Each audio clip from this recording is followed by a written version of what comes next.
You're tuned in to Ask the Master Auto Technician. Car questions? Get answers right now. Call 850-763-0555. James Auto Center, we fix it right, guaranteed. Beep, beep, beep, beep, yeah!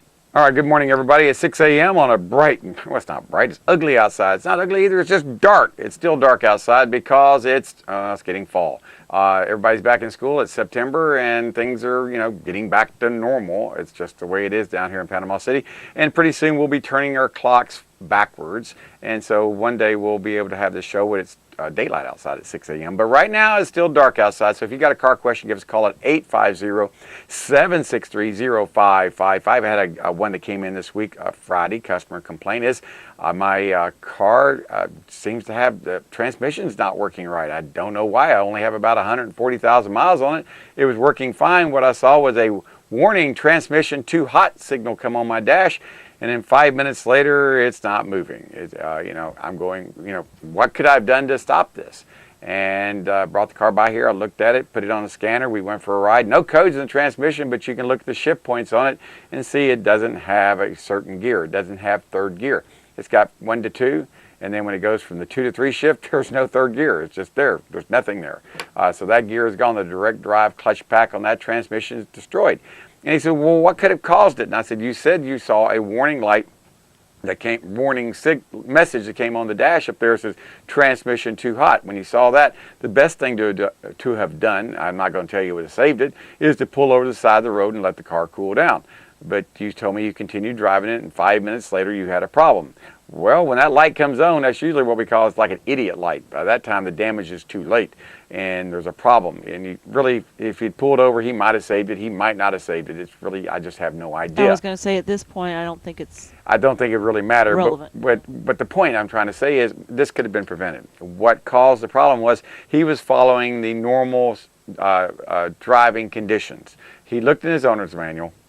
And his owner's manual said, under normal driving conditions, and he said, I'm a normal driver, so that's the schedule he was using. He was changing his oil and his transmission fluid instead of every 50,000 miles. He said, I was going to change it at 100,000 miles, and I didn't change it. I just said, well, with 40,000 miles past, it's no big deal.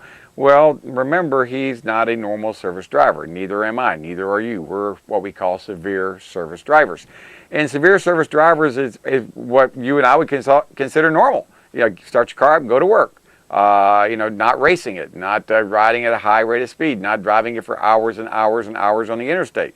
Well, believe it or not, that is what the definition of normal driving is: starting your car up, getting it on the highway, and driving it for at least an hour on the interstate, and then shutting the car off and not doing extended idling, not in real high temperatures, not stop and go driving, not towing anything.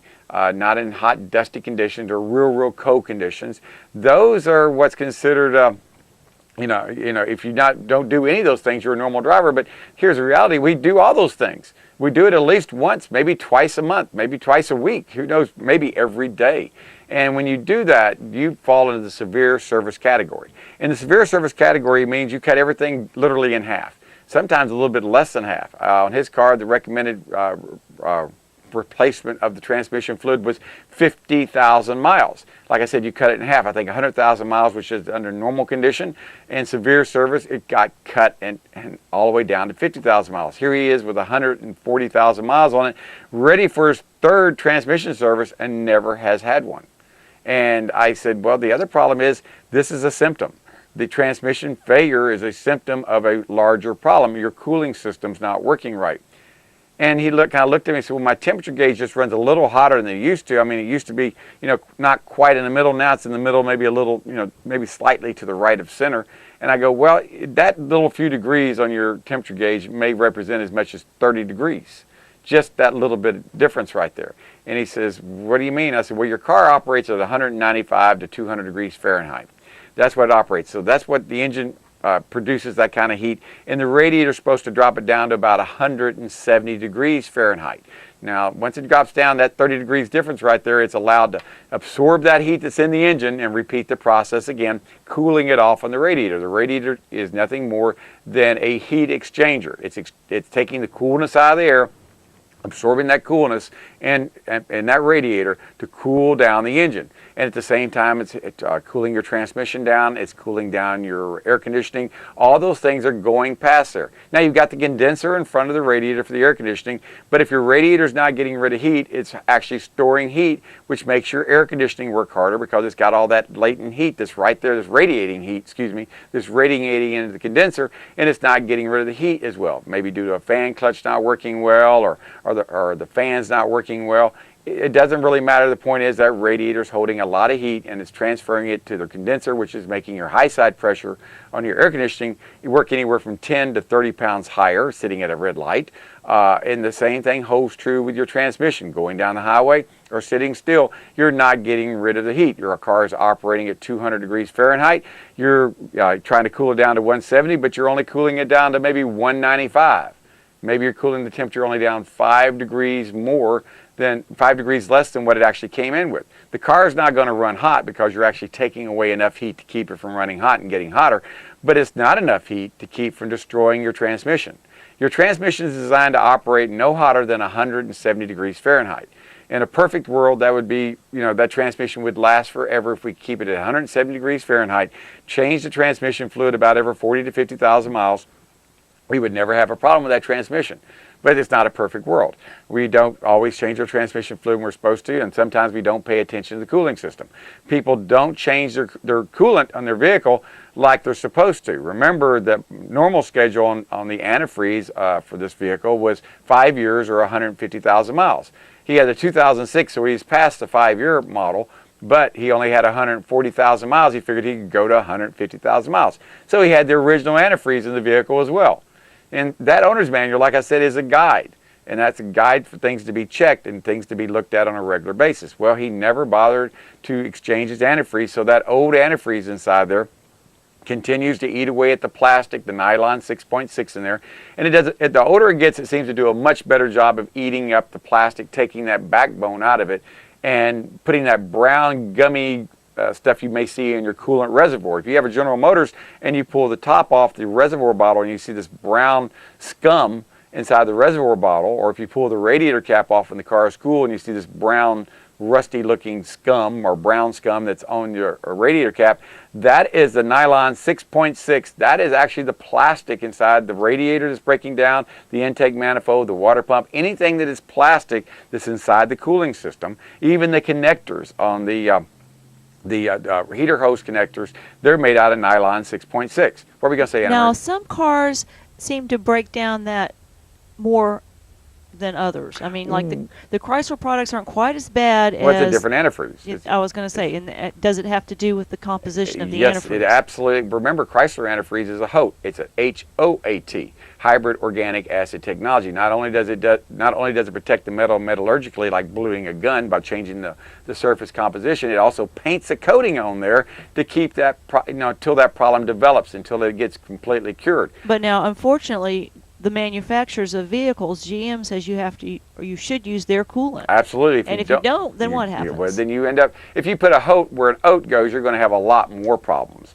Now, like I said, the way to solve this problem, like I told that gentleman, was to do his coolant exchanges more often, to do them every 2 years, every 30 to 40,000 miles. You will save money in the long run.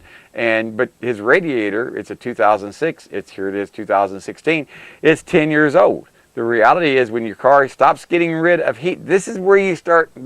If you would change your coolant, it does a much, much better job. I've seen cars 10 years old and the radiators are still working as designed. They haven't delaminated. They've not been taken apart or degraded through steam erosion because they've always had the coolant like it's supposed to be. The tops of the tanks are not gray anymore. They're still black, and it's getting rid of at least 30 degrees of heat from the top radiator hose to the bottom radiator hose. If it can do that, there's nothing wrong with the radiator. But too many cars I see at 7, 8, 9, 10 years old are not getting rid of 30 degrees of heat.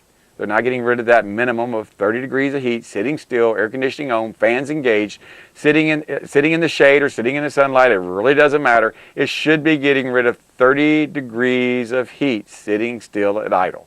That's right, 30 degrees of heat. Honest to goodness. And how you can determine, where did I come up with that number? Well, you see enough new cars coming into your shop for oil changes, you take the temperature of them when they're coming in. Brand new cars coming in, you're getting rid of 40 to 45 degrees of heat from the top hose to the bottom hose. As the car starts to age, every year that gets a little bit less. Instead of it being 45 degrees, maybe the next year it may be 42 degrees. Then the following year after that, it may be 40 degrees. And it starts dropping. And then we see it get down to below 30 degrees and the car has 7 to 10 years on it, we make a recommendation to get rid of that radiator. And once we put a new radiator in it, new hoses, now we're back up to 45 degrees again. Sometimes, I'd say they average between 40 to 45 degrees brand new radiators installed with new hoses. And if we don't put new hoses on it, and we just get, because the hoses themselves actually radiate heat. They actually help get rid of heat because the fan's actually blowing over the top hose and the lower hose and they're actually dissipating heat. I know that sounds hard to believe through a rubber hose, but it's actually working that way.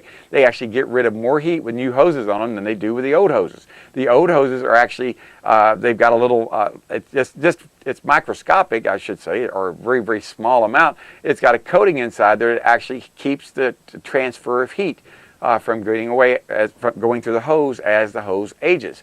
And as hoses age, they wear out from the inside out. They crack from the inside out.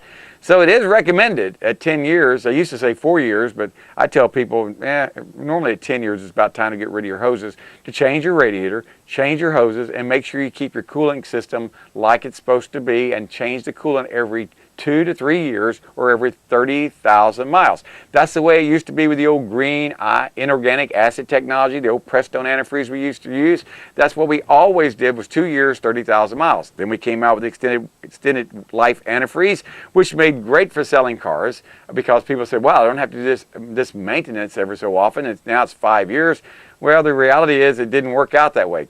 General Motors had a lot of problems with that. Class action lawsuits developed where General Motors lost a lot of money on it, and their owner's manual up north in Canada say 2 years, 30,000 miles for the same car that's sold in the United States. It says 5 years, 150,000 miles.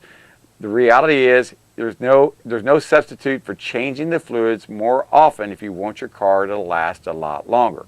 And what is an ounce of prevention is worth a pound of cure. So hey, this is James Morris. If you got a car question, give us a call at 850-763-0555. Scott Hobbs should be calling this morning for Mr. Reuter. I think he will be calling. I have no idea what we're going to talk about. So if you got a car question or you got a question about plumbing or how to get something fixed at your house, give us a call. That's what this is. It's free information mornings here on on WPGX Fox 28. Old habits are hard to die. Give us a call at 850-763-0555. We'll be right back. James Auto Center, we fix it right, guaranteed. Beep, beep, beep, beep, yeah.